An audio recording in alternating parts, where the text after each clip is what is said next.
Show, gente, vamos lá. Nossa quarta aula, acho que é a quarta aula já. Isso, quarta aula. Vamos falar agora sobre a articulação do quadril, tá bom? Então, a coxa femoral, né? Quais movimentos a coxa femoral faz? Flexão, extensão, adução, abdução, rotação medial, rotação lateral, inclinação anterior, inclinação posterior, que aí é a pelve, tá? Mas eu vou colocar também que aí é um pouquinho complicado, que é a retroversão e a antiversão de pelve, que ela tem relação com a articulação do quadril, mas também é a articulação sacroiliaca.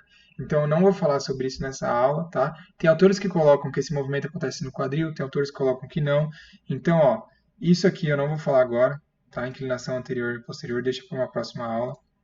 Quem quiser pesquisar aí, que já conseguiu decorar tudo que eu estou falando aqui, pode pesquisar depois. Rotação medial e rotação lateral, também não vou falar sobre esses movimentos agora, tá bom? Que seria a gente pegar nosso fêmur e rodar, tanto para fora quanto para dentro. Eu não vou falar sobre isso agora, vamos nos mais básicos. Flexão, extensão, adução e abdução. Gente, isso é básico. Precisa saber quem que estende o quadril, quem flexiona o quadril, quem que abduz o quadril e quem aduz o quadril. Isso é muito básico, gente, tá bom? Então, realmente eu estou limpando da frente aqui e deixando o assunto bem mastigado para vocês, beleza? Então, vamos lá. Primeiro, vamos ver a extensão do quadril. Então, o que é estender o quadril? O movimento, acho que você já sabe, mas seria o movimento de stiff, né? Então, pegar aqui o fêmur, deixar ele fixo, ou vamos primeiro o fêmur fixo, pegar aqui, rodar a pelve para cá e trazer ela para cá em fase concêntrica, né? Ou pegar o fêmur que está para cá, deixar o osso do quadril fixo e estender o fêmur voltando para a posição anatômica, tá? Uma coisa importante, gente, o fêmur no quadril ele se encaixa dessa forma, ó, no acetábulo. Então tem encaixe perfeito. Só que se a gente for colocar todas as estruturas que passam aqui também, ó, olha como é uma articulação bem complexa, né? Então tem aquela bursite do quadril, tem um monte de coisa que acontece aqui no quadril. Mas se a gente pega o nosso fêmur, que está aqui, e tenta estender ele para trás, que seria ali o glúteo no cabo, ele tem um grau de angulação, de movimento, limitado, tá? Em 15, no máximo 30, e olha lá, 30 graus acho que é muita coisa. Para as pessoas que são bem flexíveis, pode até chegar a isso. Mas o quadril, ele não estende muito depois da posição anatômica. Ó, isso aqui é a posição anatômica, tá? Então, quando a gente fala posição anatômica, é isso. Se a gente pega o fêmur e joga para cá e para aqui, o quadril está em 90 graus aqui, certo? Se a gente volta para o zero, que é a posição anatômica, e estende para trás, o quadril, eu acho que a gente considera menos 15, menos 30 graus. Então o quadril ele se estende no máximo até aqui, ó. Então isso é um assunto depois para a gente discutir também, até onde que eu chuto a perna no glúteo cabo, enfim. Mas vamos lá. Extensores do quadril. Então, quais músculos pegam o fêmur e trazem para trás, ou pegam o tronco e sobem o quadril para alinhar com o fêmur de novo? Principal extensor de quadril, gente, glúteo máximo, tá? Por quê? Vocês vão olhar pela característica dele, ó. Ele é um músculo muito forte, que está inserido ali no quadril, né, no osso do quadril. Ele pega uma porção muito grande do osso do quadril, então ele vai lá desde do ilho, pega até o pubis lá embaixo também, entendeu? Passa pelo pubis, não, perdão, passa pelo isquio, então ele pega o isquio, o ilho, dependendo das pessoas também tem uma inserção sacral, ó. Então é um músculo muito forte e muito eficiente na inserção do quadril. Então, se esse músculo encurtar, se essa inserção proximal se aproximar da inserção distal, que está aqui no fêmur, você alinha o fêmur com o quadril. Então, se o tronco está para cá, você sobe o tronco. Se o fêmur está para cá, você traz o fêmur para baixo. Acho que vocês conseguem visualizar isso, né? Então, primeiro, glúteo máximo, principal extensor do quadril. Outros extensores do quadril. Aí a gente começa a ver os isquiotibiais ali e o isquio, né? Se for ver mesmo, isquio fibular. Que aí são os posteriores de coxa. Então, a extensão de quadril ela é gerada tanto por um músculo monoarticular, que é o glúteo, quanto por músculos biarticulares, que são os posteriores de coxa. Então, por isso que a gente faz stiff para posterior de coxa. Por isso que no agachamento, que é uma extensão de quadril, existe ativação de posterior de coxa, entendeu, gente? Então, existe essas duas variações aí, todos esses músculos aqui gerando ativação na extensão do quadril, beleza? Então, existem músculos mono e músculos multi. Depois eu vou listar os multis do corpo que são mais importantes vocês estudarem para entender os movimentos da musculação também. Flexão de quadril. Dois flexores muito fortes aqui do quadril, né? Que o pessoal estuda bastante. Psoas maior. Então, o que esses dois músculos vão fazer? Trazer o fêmur para frente. Então, seria aquele infra, né? Abdominal infra, que o pessoal conhece. Seria uma flexão de quadril aqui trazendo a perna para cá. Sei lá, flexão de quadril no bozu, lá paralela bozu. Seria esse movimento aqui que vocês acredito que já saibam. Dois músculos muito fortes para fazerem isso. Ilíaco, tá? Que é o músculo aqui que vai do ilho, né, até o fêmur. E psoas maior, que é o músculo que vai lá de várias vértebras lombares, lá, ó, entendeu? E se insere lá no fêmur também. Então, por isso que algumas pessoas fazendo esse tipo de abdominal que eleva as pernas, sentem a lombar. Porque tem tração na lombar. Quando você traciona psoas maior, você sente a tração na lombar, entendeu? E deu uma bugada aqui, mas eu estava tentando lembrar o que eu ia falar. Esses dois caras aqui são conhecidos, são muito conhecidos como iliopsoas. Então eles pegam esses dois músculos porque eles têm uma inserção muito próxima. Então tem gente que fala que eles são como se fossem um bíceps, entendeu? E tem gente que classifica como um só, iliopsoas. Então ele pega tanto o ilíaco como psoas maior e resume como iliopsoas. Então não existe um músculo específico iliopsoas, mas é o ilíaco juntamente com psoas maior, tá bom, gente? E um outro flexor de quadril forte também, que aí é um músculo biarticular, que faz tanto a extensão do joelho quanto a flexão do quadril, que é o reto femoral. Então, por isso que, por exemplo, você está treinando o quadríceps e no final do treino você já está com o quadríceps fadigado pela extensão do joelho e você vai fazer uma flexão de quadril, você vai fazer um abdominal ali, uma elevação de pernas. Você sente, às vezes, o quadríceps queimar. Por quê? O reto femoral, que é o extensor do joelho, ele está ativando nessa flexão de quadril. Entendeu? Então, os três principais flexores de quadril aí, psoas maior, ilíaco e reto femoral, beleza? Que é o biarticular nesse caso. Tá bom, gente? Depois também eu vou falar a importância desses músculos biarticulares aí. Então, show. Agora falta a gente ver no quadril adução e abdução. Adução, vamos lá. Três caras aqui importantes. Cadê a galera aqui? Isso, e aqui. Beleza. O obturador não vou falar do obturador não. Quero os adutores. Aqui apareceu. Aqui. Pectínio, também não vou falar do pectínio não. Deixa esses músculos mais profundos para depois. Mas vamos lá, gente. Então, ó, três adutores, tá? A gente tem três adutores aqui que ficou ruim de enxergar. Vou marcar na outra perna. Calma aí. Esse pectínio aqui também. Eu sempre confundo pectínio com adutor curto. Mas aí vamos lá. Ó. Então, onde os adutores estão inseridos? No pubis, então no osso do quadril, né? Se a gente for considerar um só, mas ali no pubis. E no fêmur. Todos eles estão no fêmur. Então a gente não tem um adutor biarticular, tá? Todos os adutores são monoarticulares. A gente tem o adutor curto, que é esse aqui. O adutor longo, que é esse aqui, ó. Que eu vou, na real, marcar ele aqui. É melhor de visualizar. Vou tirar ele daqui. E esse aqui também sai. Então, o adutor curto é o adutor longo. Um é curto, outro é longo, por isso tem esse nome. E o adutor magno, que é o maior adutor aí do corpo, né? Adutor de quadril, né? Que a gente tem em relação a esses três, o maior é o adutor magno, que é esse musculozão grande aqui, que ele é um músculo em leque, né? Então são esses três os adutores de quadril, beleza, gente? Inserção pubis, tá? Cada um em um lugar, se vocês quiserem depois olhar com calma. E inserção distal fêmur.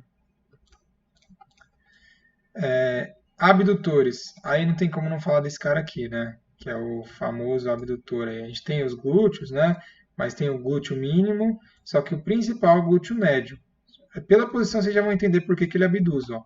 Então se você traciona esse cara aqui e a pelve fica parada, o fêmur vai para lá. Então a perna vai abduzir, né? Então a adução, trazer o fêmur em sentido à coluna, né? Para essa direção. E a abdução, levar o fêmur afastando ele para lá. Então, glúteo médio é o principal abdutor do quadril, beleza? Não posso falar do corpo porque o ombro mesmo é um abdutor também. E o glúteo máximo, gente, também ajuda na abdução, tá? Porque ó, ele também está lateral aqui. Só que a principal função dele é a extensão. Só que a abdução, ele acaba atuando também. Só que o principal aqui, pela característica e pela inserção que está bem lá na cabeça do fêmur e consegue tracionar, é o glúteo médio. Que todo mundo já ouviu falar isso alguma vez na vida. Beleza? Então, beleza. Matamos o quadril aqui. Flexão e extensão, adução e abdução. Agora começa a complicar a parada aqui. Glenumeral, ombro. Vamos lá, eu vou tentar ser um pouquinho mais breve. Quais movimentos? Flexão, extensão, adução, adução no plano horizontal. Abdução, abdução no plano horizontal. Rotação medial, rotação lateral, tá bom? Que seria rotação interna e rotação externa. Esses eu preciso falar para vocês todos, ó. Então vamos primeiro para flexão e extensão. Principais flexores. Esse carinha aqui a gente não pode deixar de falar ele, que é o coraco braquial, que está no processo coracoide no húmero, ele flexiona o ombro, tá? Bíceps braquial, cabeça longa, dependendo da estabilização, bíceps braquial, cabeça curta, tá? Então esses dois aqui também, pela posição, ó. E o principal flexor de ombro, deltoide, principalmente a porção anterior do deltoide. Então, essas fibras do deltoide, pela inserção do deltoide lá, eu vou tirar esses outros. Então, deltoide inserido aqui no húmero, inserido lá na clavícula e na escápula, o deltoide está inserido. Ó. Então, o deltoide é um músculo bem interessante, ele é bem próximo e bem forte. São os principais flexores de ombro, tá? Flexor de glenumeral. E também tem um cara que eu não deixo de falar nunca, eu gosto de falar sobre isso, que é o peitoral maior. As fibras as fibras claviculares aqui, né? As fibras externo-claviculares, elas são fibras também que fazem a flexão de ombro. Então, porque se você olhar nesse sentido aqui, olha a direção que a fibra tem. Então, determinado ângulo que esse húmero estiver subindo, a fibra do peitoral, né, que é a porção superior do peitoral, ela vai ter contração também na flexão, beleza? Vamos agora para a extensão. Então, a gente começa a olhar aqui os músculos mais posteriores. Principal, ganhando de lavada, extensor do ombro, latíssimo do dorso, né, grande dorsal. Então, músculo super forte, super grande ali em leque, que pega esse húmero e traz para baixo. Então, aproxima de novo ali da nossa coluna. Outro extensor do ombro, o deltoide posterior, pela posição dele também. Então, olha como é que ele está lá, as fibras posteriores inseridas atrás do húmero. Então, se o húmero está, por exemplo, aqui em 90 graus, vai voltar fazendo a extensão. Acho que vocês conseguem visualizar isso. Inserido ali na espinha da escápula, as fibras posteriores do deltoide. Outro extensor do ombro, que a gente não pode deixar de falar. Cabeça longa do tríceps, ó, é um biarticular. Lembra que eu falei que a cabeça longa do tríceps também agia no ombro? Assim como o bíceps age no ombro fazendo a flexão, o tríceps age no ombro fazendo a extensão. Então, se eu estiver remando, se eu estiver fazendo uma puxada alta, eu vou ter ativação de tríceps? Vai, não tem como falar que não, porque a cabeça longa vai estar atuando. As outras duas cabeças, a medial e a lateral, não, porque elas são monoarticulares, né? Só agem na ação da extensão do cotovelo, só que a cabeça longa vai estar tendo ativação sim, tá? Então, por enquanto, de extensores eu vou colocar esses, tá? Tem alguns outros mais próximos, só que eu não vou levar tanto em consideração. Por quê, gente? Tem um conceito que eu aprendi dessa forma, tá? Eu já vi pessoas passando diferente. Mas músculos menores e mais proximais, mais perto ali da parte central do corpo, eles têm uma característica mais estabilizadora. Então, quando a gente faz o movimento, o motor primário do movimento normalmente são músculos maiores e músculos mais longes ali da parte central, né? Então, por exemplo, você pega o latíssimo, ele é um músculo super grande, ele não está inserido perto ali na cabeça do húmero, não, ele está um pouquinho mais para baixo. Então, isso faz com que ele tenha uma alavanca maior, porque quanto mais baixa a inserção for, maior o braço potente na alavanca. Quando a gente for ver a alavanca, talvez vocês podem voltar nessa aula para tentar entender o que eu estou falando, tá bom? Mas os músculos que são inseridos mais perto, por exemplo, vou pegar um exemplo só para a gente não deixar passar esse assunto. Que também são extensores. Eu tirei o latíssimo, mas um exemplo aqui. Redondo maior, redondo menor. Também são extensores, tá? Vou até colocar o redondo aqui como um extensor, o redondo maior. Só que, conforme ele vai subindo, a inserção vai ficando mais próxima, ele vai tendo menos força, ele vai tendo mais estabilidade, ele vai sendo um músculo mais de característica de estabilização, de deixar a cabeça do húmero encostada ali e não deixar com que ela tenha um grau de movimento muito longo. Então, por exemplo, um redondo menor, ele é um extensor, ele é, só que ele não tem tanta força para fazer isso, porque ele não tem braço resistente, é um músculo pequeno, a fibra tem menos sarcômeros porque é um músculo menor, entendeu? Mas também é um extensor. Mas só para vocês entenderem esse conceito aí, eu acho importante vocês pensarem nisso. Aí agora, abdução e adução. Então, ó, abdução do ombro. Principal abdutor do ombro. Deltoide, fibras mediais, ou fibras... Tem gente, eu conheço como fibras mediais, tá bom, gente? Mas eu já vi outro nome, que agora eu nem lembro o nome que dão, mas acho que fibras laterais, eu não sei. Mas tem gente que fala fibras laterais, se eu não me engano. Mas fibras mediais porque ela está no meio, tá? Então, fibra anterior, fibra posterior e fibras mediais. Só que como a gente sempre denomina na anatomia que a parte mais afastada é lateral, então tem gente que chama sobre como fibra lateral. Eu acho que isso aqui não tem tanta importância, né? Que é mais questão de nomenclatura. Mas aí, contraindo essas fibras laterais, o húmero vai nesse sentido aqui, gerando essa contração aqui.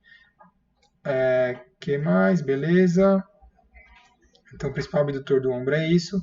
Principal adutor do ombro, também é o grande dorsal. Então, adutor é o quê? Se o húmero tivesse aqui nessa posição, ser trazido de volta para baixo em direção à coluna. Então, o principal adutor do ombro, gente, é o grande dorsal, tá bom? Redondo também, redondo maior. Peitoral maior, olha que interessante. Peitoral maior, ó, por quê? Se o húmero está aqui, vê se vocês conseguem enxergar isso. Se o húmero está aqui, você quer trazer ele nesse sentido, vocês conseguem enxergar que se aqui estiver parado, né, que normalmente está, o peitoral vai ajudar a trazer para cá, entendeu? Principalmente as fibras mais baixas aqui, que estão direcionadas mais nesse sentido. Então, por isso que num crossover, que é uma adução de ombro, né, se a gente levar o crossover lá embaixo, a gente tem ativação de peitoral, entendeu? Então, o principal ali é adutor do ombro peitoral, tá bom? Que mais? Agora a gente já viu. Aí rotação interna e rotação externa. Aí a gente começa a entrar nos músculos do manguito aqui. Vamos colocar aqui os 4. Eles são mais externos, só que nesses movimentos, como é um movimento mais... Eles agem bem, tá? Estou marcando eles aqui rapidinho. Então, primeiro vamos ver esses, tá? Os 4 músculos do manguito aqui.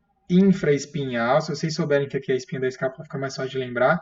Infra está embaixo da espinha, então infraespinhal. Supraespinhal, tá? Na real, perdão, gente, o supraespinhal, ele é um músculo que também ele ajuda bastante na abdução, porque ele faz o primeiro ângulo para o deltoide tracionar, tá bom? Ele não é um rotador, então ele não roda nem interno nem externo, tá? Então, só para vocês guardarem aí. Supraespinhal, abdutor do ombro também, tá bom? Tem algumas lesõezinhas aí que depois a gente pode discutir sobre essas coisas. Então, tirando o supraespinhal, os outros 3 músculos do manguito. Infraespinhal, redondo menor e subescapular, tá? Subescapular, rotador interno. Então, ele vai pegar o húmero e vai trazer rodando para dentro, né? Uma rotação medial. Acho que vocês vão conseguir enxergar sobre isso, porque vai girar rodando no meu sentido aqui, né? Que estou olhando para o computador. Agora, como eu girei a imagem, o infraespinhal e o redondo menor são rotadores externos. Então, uma rotação externa são esses 2 caras aqui que estão agindo, ó, entenderam? Por quê? Pela posição que eles estão inseridos. Então, eles vão pegar o húmero e rodar nesse sentido agora virado para a gente também, ó, nesse sentido contrário, beleza? Aí tem outros rotadores internos poderosos. Então, por isso que a gente tem mais força na rotação interna. Por quê? Peitoral maior e latíssimo também rodam para dentro, ó. Vê se vocês conseguem ver. Latíssimo porque ele cruza lá para frente e consegue girar o húmero nesse sentido aqui, girando para cá, no sentido, nem sei se pode dizer anti-horário, mas enfim. E peitoral maior também, vai rodar para dentro, ó. Rotação interna, tá bom? Então por isso que a gente tem muita força na rotação interna, muito mais do que na externa. Por quê? Rotador interno tem o subescapular e tem esses 2 caras aqui que são muito fortes, né? E rotação externa, o principal é o infraespinhal. E ele é um músculo menorzinho, tá? Um músculo mais estabilizador. Então, por isso que a rotação externa a gente consegue fazer, mas ela é mais difícil do que a rotação interna, beleza? Ou rotação lateral, tá? Rotação medial, enfim. Rotação interna é equivalente à rotação medial e rotação externa é equivalente à rotação lateral, beleza, gente? Então, isso é o húmero. Aí, gente, escápula. Escápula é um negócio também super complexo aí. Ela tem 8 movimentos. A maioria das pessoas estudam só 6, tá? Que é a elevação da escápula, depressão da escápula, rotação lateral da escápula, rotação medial, adução, abdução, inclinação posterior e inclinação anterior, que são os movimentos que estudam menos. Deixa eu só colocar aqui, ó. Movimentos, só para vocês entenderem, movimentos escapulares, beleza. Os que mais estudam são esses daqui, ó. Que nessa imagem já até tem os músculos, ó. Mas normalmente estudam elevação, que é a escápula subindo, depressão, que é a escápula descendo, né? Adução, que é a escápula entrando sentido a nossa coluna, abdução, afastando nossa coluna, rotação lateral, que é a borda, que é a ponta da escápula indo sentido o nosso húmero, e rotação medial, que é a ponta da escápula indo sentido a nossa coluna, tá? Aí vamos lá no esqueletinho para a gente ver os principais músculos que fazem esses movimentos. Quem souber isso aqui, gente, em treino de peito faz muita diferença, em treino de costas faz muita diferença, em lesão de ombro, isso aqui faz muita diferença. Então vamos lá. Primeiro vamos na depressão. Trazer a escápula para baixo. Quem que faz esse? Aí, ó, a gente tem um músculo muito louco que é o trapézio. O trapézio ele faz 3 movimentos escapulares, porque ele tem 3 sentidos de fibras. Ó. Então as fibras inferiores do trapézio puxam a nossa escápula para baixo. Além de puxar para baixo, ela também faz uma leve rotação medial. Ela também faz com que a escápula pegue a borda dela aqui e rode para dentro, beleza? Fibras mediais do trapézio. A gente já vai para um outro movimento que é a adução. Então o trapézio, fibras mediais, juntamente com os romboides, que eu falo daqui a pouco, levam a nossa escápula para perto da nossa coluna. Fibras superiores do trapézio fazem a elevação da escápula. Então, juntamente com o elevador da escápula, que é um músculo bem forte para isso também, sobem a escápula, beleza? Que é o famoso encolhimento, né? Então, vamos lá colocar só os outros músculos, tirando o trapézio da frente, porque ele não vai deixar a gente ver.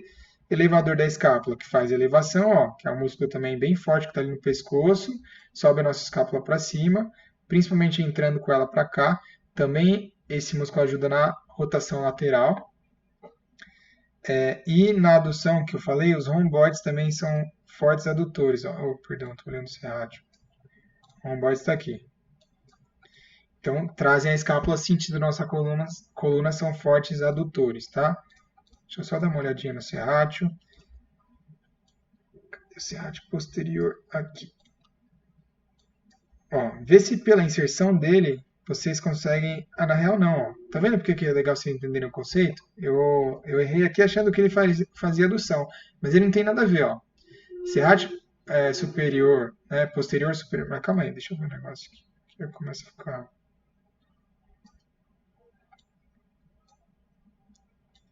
Ah, também não tem nada a ver. Ó. Serrátil posterior e inferior também não tem nada a ver com o movimento escapular, eu não lembrava muito bem a localização deles, mas quando você entende os conceitos, você vai entender mais ou menos o movimento que esse músculo vai fazer. Então, por exemplo, o serrátil inferior provavelmente vai fazer uma torção do tronco para cá ou para cá, igual os oblíquos. Serrátil superior provavelmente vai ajudar numa elevação das costelas, ajudar no movimento de respiração ali. Porque não tem nada a ver com a escápula. Ó. Vocês conseguem enxergar isso? Ó? As inserções dele. Mas voltando, desculpa aí tá se perdendo nisso. Mas tem o serrátil que faz movimento escapular, que é o serrátil anterior. Aí sim, que é um músculo muito importante, que a gente tenta tirar a ativação dele ali quando a gente fala sobre supino, né? Porque é um músculo que traz todo o plexo do ombro para frente, ó, porque ele abduz nossa escápula. Então ele pega a nossa escápula e joga para fora, né? Afastando ela, afastando o nosso ombro, trazendo o ombro para frente. Ó. Então a abdução escapular também é gerada por esse cara aqui. Outro movimento, que é a inclinação anterior e posterior, que eu falei para vocês, que é como se fosse uma inclinação, né? Uma retroversão pélvica e uma antiversão pélvica, que é um movimento similar que a escápula faz.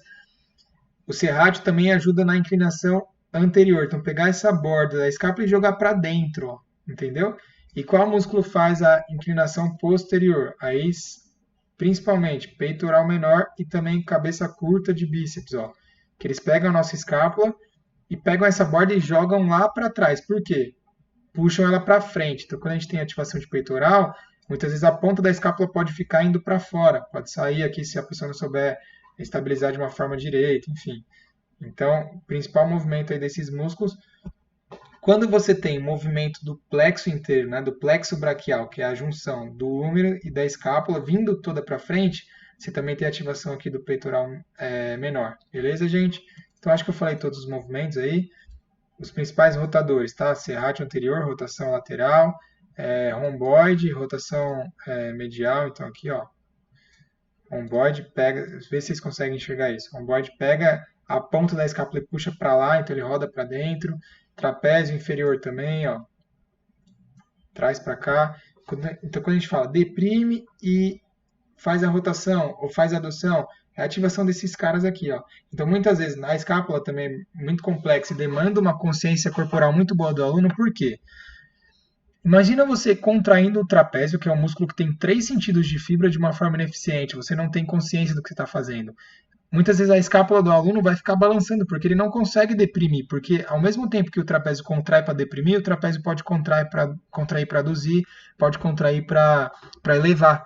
Então, uma consciência corporal nesses músculos escapulares é bem legal e é um negócio que os personagens trabalham muito, ensinar esse movimento escapular para os alunos, beleza? E aí depois, gente, a ideia, quando vocês decorarem esses movimentos, decorarem esses músculos e olharem as inserções, ó, olhem as inserções, pega esse site e olha. A gente começar a falar sobre movimento. Então, por exemplo, num lat pull down, quem que está agindo? Se eu estabilizo a escápula dessa forma, será que tem diferença? Será que não tem? Entendeu? Num supino, quem que está agindo? Peitoral maior, será que é só ele? Se eu consigo tirar a ativação do serrátil ou não, entendeu? Mas vocês têm que saber a inserção para a gente conversar sobre essas coisas. Beleza, gente? Então aqui, dando mais um check aqui na nossa escápula. Espero que vocês tenham gostado. Foi uma pincelada. Eu estou fazendo de coração para vocês, porque vocês não vão achar isso mastigado dessa forma em livro, em artigo, não vão achar. Era para a faculdade de vocês passar isso, mas infelizmente a gente sabe que as faculdades hoje não tem como depender da nossa graduação, né? Não tem como, que o conhecimento que passam lá é muito limitado, tá bom? Então, estudem isso, eu vou cobrar de vocês, tá? Isso aqui é o mínimo que nossa profissão precisa saber. Eu espero que vocês tenham gostado e a gente se fala aí. Valeu!